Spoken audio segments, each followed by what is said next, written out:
사랑하는 성도 여러분, 지난 시간에 우리는 인간의 반역과 그로 인한 참혹한 결과, 그리고 우리를 살리시기 위해서 스스로 불행의 자리인 십자가를 선택하신 예수님의 십자가 사랑에 대해서 우리가 깊이 나누었습니다. 그 십자가 사랑에 대해서 조금 더 깊이 들어가 보고자 하는데요. 예수님이 십자가 위에서 금요일 보내시고 무덤 속에 토요일을 보내십니다. 제자들의 눈에 비친 세상은 온통 잿빛이었을 겁니다. 모든 희망이 사라지고 그들이 모든 것을 걸고 따랐던 스승은 너무나도 무력하게 십자가에서 죽어버리셨지요.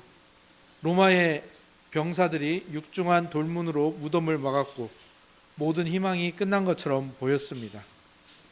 아마 우리 중에도 이런 경험을 해보신 분들이 계실 겁니다. 인생의 무거운 돌문 앞에 서서 모든 희망이 끝났다고 느끼며 또 정말 절망의 그 하루를 보내보신 분들이 계신지 모르겠습니다. 하지만 성도 여러분, 기독교의 복음은 결코 그 절망에서, 그 무덤에서 끝나지 않습니다. 오늘 우리가 살펴볼 새가족반 7과의 제목이 되찾은 행복입니다. 사망의 권세는 생명의 주님을 무덤 속에 가두어 둘 수 없었습니다. 바로 사흘째 되던 주일 아침, 온 우주를 뒤흔드는 가장 영광스러운 반전이 일어납니다. 예수 그리스도께서 죽음을 이기시고 부활하신 것이죠. 오늘 이 시간에는 바로 이 사건, 기독교의 신앙의 심장인 부활 사건을, 또 그 부활의 의미를 한번 철저하게 파헤쳐 보려고 합니다. 이 역사적인 부활이 오늘날 나와 어떤 관계에 있고 어떤 의미가 되는지, 그리고 이 되찾은 행복을 나의 것으로 누리기 위해서 우리에게 요구되는 참된 믿음은 무엇인지 함께 나누어 보도록 하겠습니다. 부활의 역사성. 기독교가 시작된 이래로 약 2000년 동안 수많은 사람들이 예수님의 부활을 부인합니다.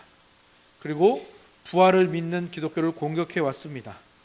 그 중에서 가장 흔하고 대표적인 주장이 바로 이겁니다. 사실 예수님의 시신은 독을 당한 것이지 그가 부활한 것이 아니다라는 주장입니다.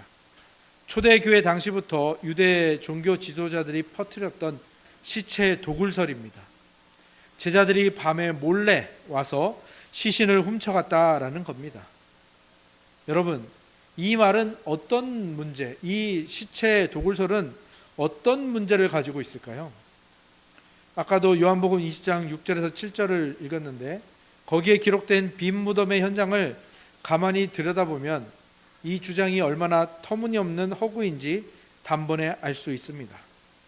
베드로와 요한이 예수님의 무덤 안으로 뛰어갔을 때 그들은 아주 기이한 광경을 목격합니다. 무덤이 비어 있긴 한데 그냥 텅 빈 것이 아닙니다. 예수님의 시신을 감쌌던 그 세마포, 이 시신을 싸는 배로 만든 천이죠. 그 세마포와 머리를 쌌던 수건이 시신이 있던 자리에 형체를 그대로 유지한 채 개켜져 있었습니다. 한번 상식적으로 한번 생각해 보시기 바랍니다. 시신을 누군가 훔치러 들어왔습니다. 밖에는 무장한 로마 군인이 지키고 있습니다. 언제 들킬지 모르는 그 급박하고 어두운 무덤 속에서 피와 향품으로 그 시체에 단단히 말라붙은 세마포를 정성스럽게 다 풀어내고 머리에 둘렀던 수건까지 예쁘게 개어놓고 시신만 덜렁 벗겨서 도망가는 도둑이 이 세상에 과연 존재할까요? 도굴꾼이라면 급하게 시신을 천으로 싼 채로 둘러엎고 도망쳤을 것이 분명합니다. 그러니까 이 질서정연하게 남겨진 세마포는 우리에게 무엇을 말해줍니까? 시체가 훔쳐가거나 도굴한 것이 아니라 예수님께서 그 수위를 뚫고 영광스러운 부활의 몸으로 조용히 그러나 능력 있게 빠져나오셨음을 보여주는 가장 생생하고 강력한 법정적 증거라는 것입니다. 그래서 우리는 우리의 신앙이 꾸며낸 신화가 아니라 빈 무덤의 역사적 사실 위에 굳건히 서 있는 부활 신앙임을 우리가 잊지 말아야 할 것입니다. 두 번째로 살펴볼 것은 부활의 참된 의미입니다. 그러면 부활은 그런 역사적 사실로서의 의미만 있느냐? 거기에 그것이 모든 부활의 의미의 끝인가? 아니지요. 이 부활이 품고 있는 엄청난 신학적, 영적 의미를 우리가 알아야 합니다. 예수님의 부활이 왜 예수님이 의로우시다라는 것을 증명하는 일이 됩니까? 이 질문이 바로 우리의 구원을 이해하는 데 가장 중요한 열쇠입니다. 예수님이 십자가에 달리셨을 때 유대인들의 눈에 예수님은 어떤 존재로 보였을까요? 이거는 그 고대의 모든 나라에 다 마찬가지였습니다. 시체를 또는 사람을 나무에 다는 것은 저주와 똑같은 말이고요. 그 나무에 달린 사람은 정말 그 나라의 신을 무시한 신성모독한 극악무도한 죄인이나 최악의 죄를 지은 사람을 그렇게 나무에 매달았습니다. 그러니까 유대인들 눈에는 예수님은 신성을 모독한 그런 극악무도한 죄인이었고, 로마인들의 눈에는 그 자신들의 황제에 반역한 반역자였습니다. 그리고 구약 성경에 나오듯이 나무에 달린 자는 하나님께 저주를 받은 자라라는 그 율법에 따라 모든 사람이 예수님이 십자가에 달리셨을 때, 저 사람은 철저하게 실패한 자이고 최악의 죄인이고 저주받은 사람이다 라고 모두가 그렇게 볼 수밖에 없었습니다. 그런데 만약에 예수님이 그렇게 무덤에 갇힌 채 흙으로 돌아갔다면 어떻게 되었을까요? 그러면 이제 모든 사람이 그 결론이 그 추리가 그대로 적용이 되는 겁니다. 예수라는 사람이 있었는데 그 사람도 결국 자기 죄 때문에 저주받고 죽었어. 그 사람도 죄인이었어. 어쩔 수 없는 사람이었어. 이렇게 끝나는 거죠. 하지만 신학자들이 또 우리가 믿음의 고백으로 말하는 것처럼 성부 하나님은 십자가에서 우리의 모든 죄값을 치르신 아들 예수 그리스도를 다시 살려내셨습니다. 이것은 무엇을 의미하는 겁니까? 우주 최고의 재판관이신 하나님께서 그 무덤의 문을 여시고 온 우주를 향해서 이렇게 판결을 내리시는 겁니다. 뭐라고 판결을 내리셨을까요?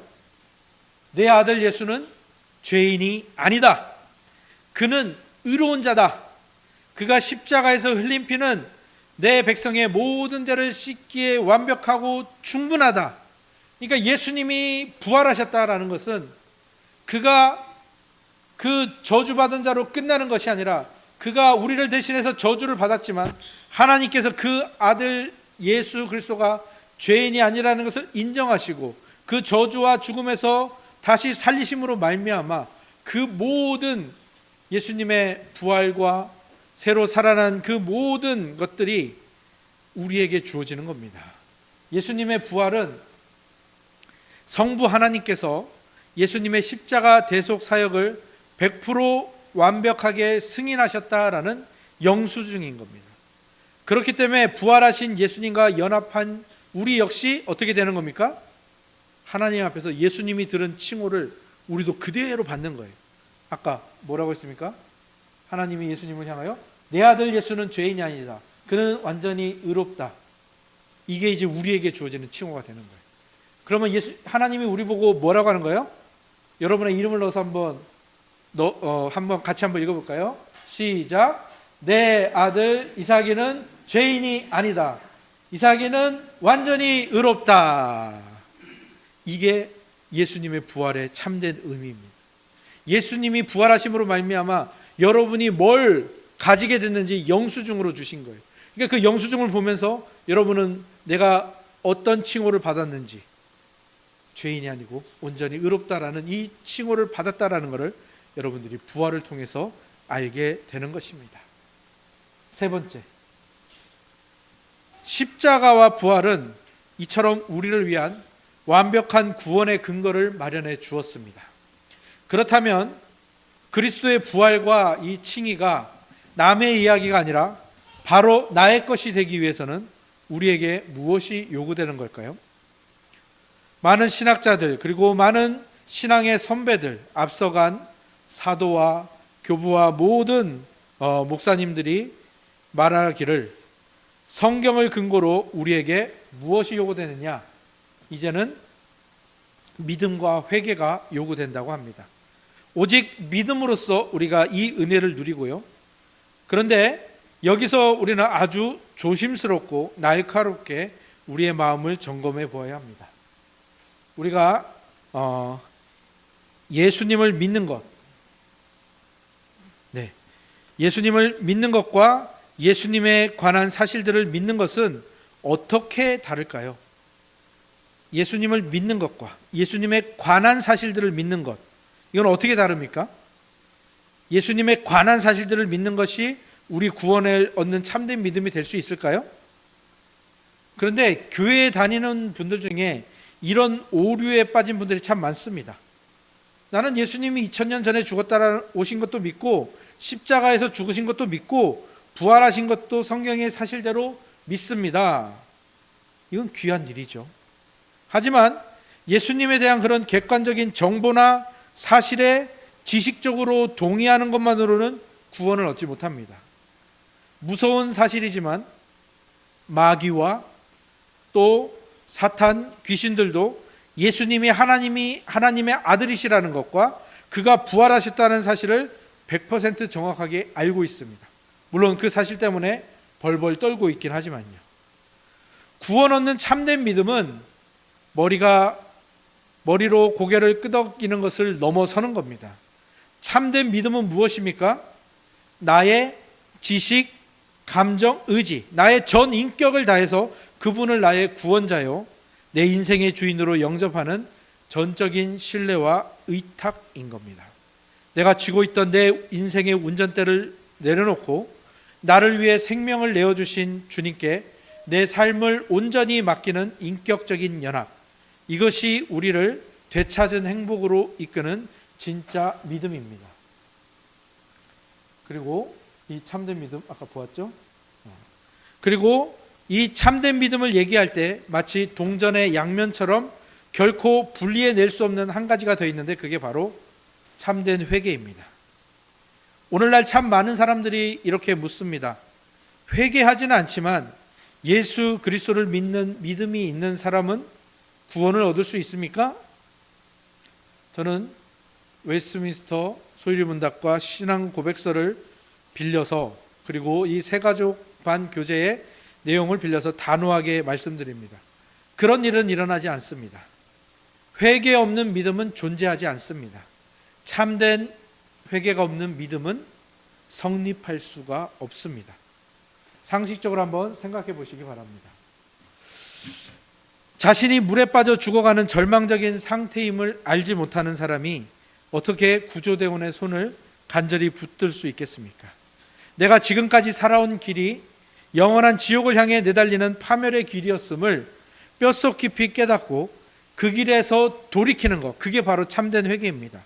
그 돌이킴이 없이 어떻게 생명이신 예수님을 향해 그 믿음을 향해 걸어갈 수 있단 말입니까? 주님의 십자가 사랑이 내 안에 들어오면 내 안에 있는 더러운 이기심, 미움, 거짓말, 탐욕, 자기 중심성, 이 모든 것들은 이게 하나님의 마음을 얼마나 아프게 하는지를, 그것이 얼마나 끔찍한 것인지를 우리가 깨닫게 됩니다.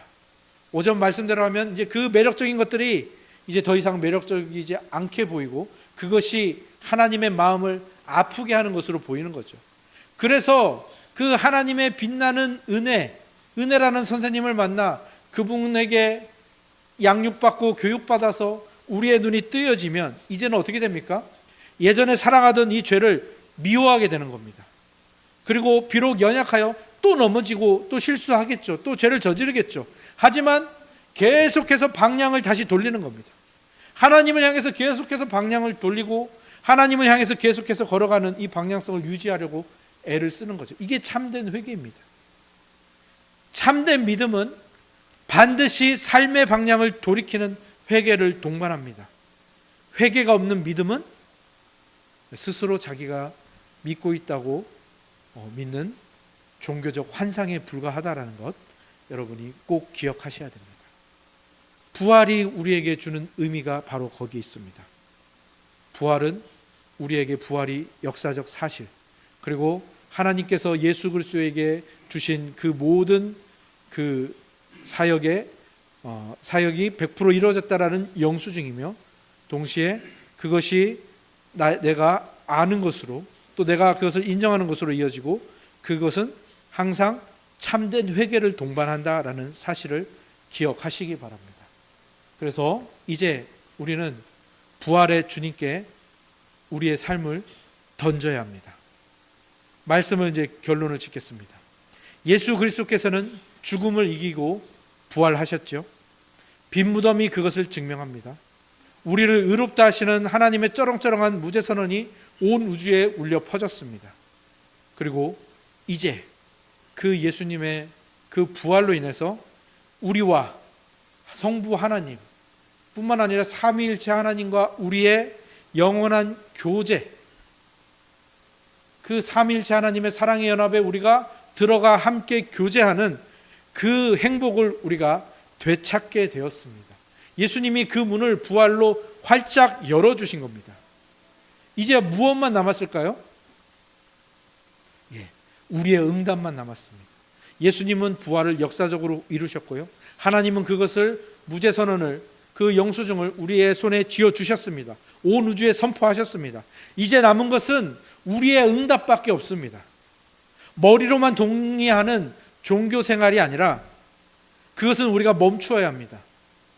이제 이 익숙한 죄에서 돌이키는, 그리고 이 하나님께로 방향을 계속해서 맞추는 참된 회개와 함께 세상의 헛된 우상과 내 자아를 숭배하던 그 자리에서 철저히 돌이켜서 십자가를 향해 나의 시선을 고정하고, 십자가에서 나를 위해 피 흘리시고 부활하신 그 영광의 주님께 여러분의 삶 전체를 던지시기를 주님의 이름으로 축원합니다.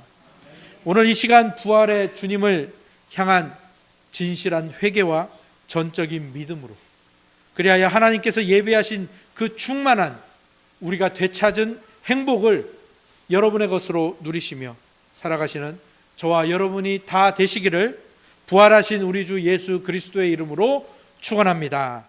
아멘.